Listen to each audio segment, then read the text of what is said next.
Shalom. I'd like to begin this sit down by saying Barakatah, Yahweh, Ba'asham, Yahushai, Ba'asham, Makar, Kadash, double honor to the apostles and elders, the great millstone, and salutations to the sincere Akim that push this truth with no due diligence and sincerity. Man, Yahweh, Ba'asham, Yahushai, Razah, despite the shitty weather here in the UK, it's about to be a hot summer. Yeah, coming into August, we're expecting the Bank of England to increase their base rate for a 14th consecutive time since 2021. That would be 14 consecutive Bank of England base rates, man, with the guise of trying to tame inflation, when in actuality they're trying to ultimately destroy this fiat-based currency system and people's purchasing power.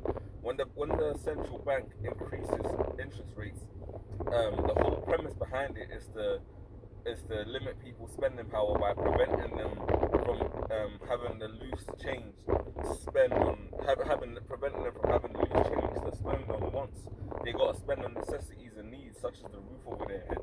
Now,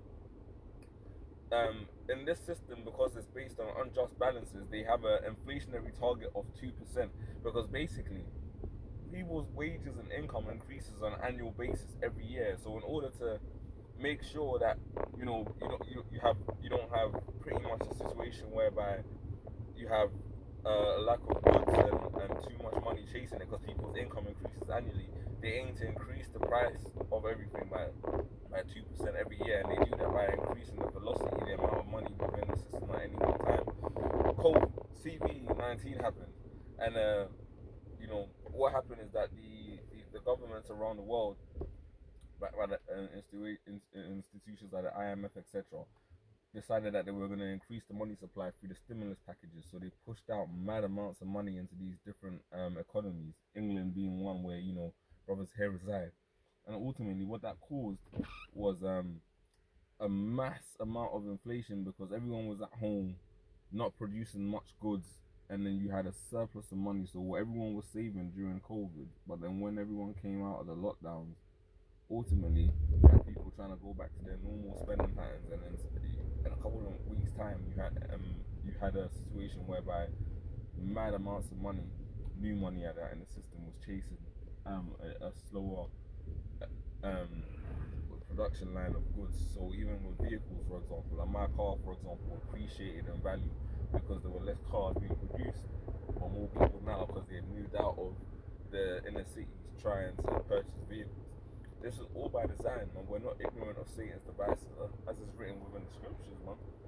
Neither are we ignorant of anything, neither on a great matter nor a small, because at the end of the day, this man is wise, man, in his wickedness.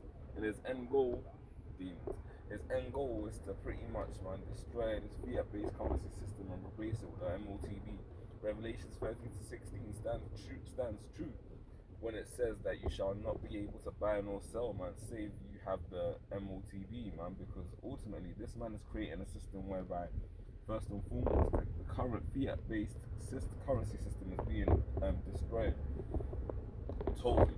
And the next thing that's going to come naturally as a natural progression is the digital enhancements of the currency system. You notice Charles, the King of England, has been in office for a very long time now. Yeah, Lizzie died ages ago, but ultimately the currency with the new king's insignia on it still hasn't come out. I personally am of the belief that that's because they're holding off for a digital version, which they're going to be pushing out real soon. And so at the end of the day, they know what the end goal is. So why waste time producing masses and masses of fiat-based currency with Charles is facing it, when they know that they're going to be going to the new system, which is digital? Long story short, Charles has been in office for ages, and they haven't printed any new currency with his face on it. Why?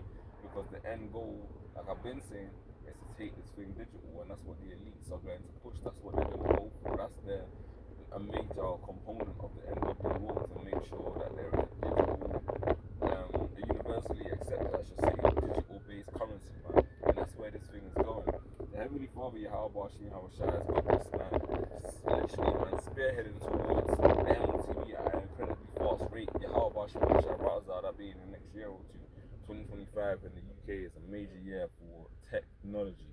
The government has funded various financial institutions with with grants, man, digital grants to further advancements in the tech sector. A lot's going on, and ultimately it's all to fulfill prophecy. The two major prophecies we're waiting on are the mark of the beast, yeah, and the coming of our Lord Yahweh Shai in the midst of that World War III, man, to lay the land flat and destroy the heathens, man. Second is just the 13th chapter goes into that when Yahweh Shai appears with chariots. Man, time's flying. I literally just remember being up at this morning at 10 a.m. and it's already 3 p.m. here in the UK. Time's flying. The Lord is making the time fly by for the sake of the elect.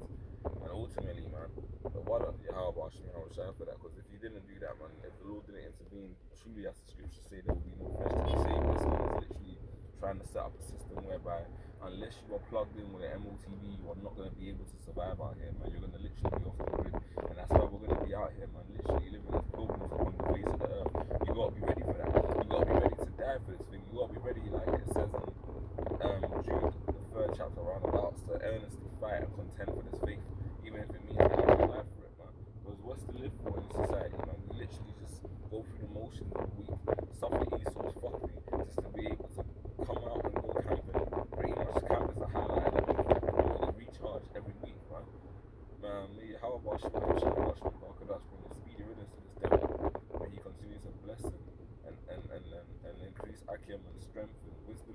And hey, man, may the Lord Yahweh shall be with us in these times. But it's coming, man. It's coming. Like in the time of Jacob's trouble, it's coming. The day of the Lord is coming. The day of darkness, man, and not light. As if a man be free from a lion and a bear met him, or leaving his hand on the wall and the servant bit him. The day of the Lord shall be darkness and not light, man. Even very dark and no brightness in it. But he'll pull us through, man, as long as we maintain our faith in him and continue to do his work. So this is an exhortation to Akim to encourage you as the times get tougher. Keep going, man. We're nearly at the end of this, and the Lord is going to reward his men. Yeah, the digital currency is coming, though, and we're going to be tested, man. But the Lord will make a way. He's not going to set us any sort of tribulation or task that we're not able to endure, as it is written. Shalom.